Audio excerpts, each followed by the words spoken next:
కథకి సహీహ్ బుఖారీ వాల్యూమ్ 4 పుస్తకం 52 హదీస్ 260 ఆధారం. ఇది ఇస్లాం వదిలిపెట్టిన వారికి శిక్ష. మేమేమీ తప్పు దయచేసి అది చేయలేదు. దయచేసి అది చేయకు. దయచేసి మమ్మల్ని వదిలేయలేదు.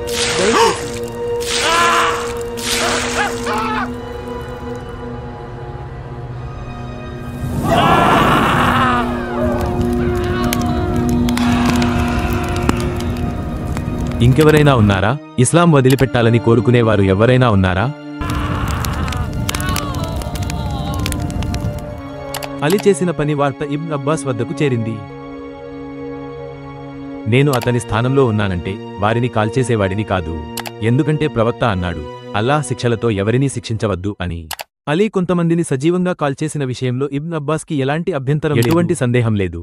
నేను అయితే వారిని చంపేవాడిని, ఎందుకంటే ప్రవక్త అన్నాడు, ఒక ముస్లిం తన మతాన్ని వదిలేస్తే అతడిని చంపండి. అలాగే ప్రవక్త ఖురాన్లో కూడా చెప్పాడు, సూరా అన్-నిసా వచనం 89లో, వారిలో మోసగాళ్లు, మునాఫికులు మతాన్ని వదిలేస్తే ఎక్కడ దొరికినా వారిని చంపండి అని.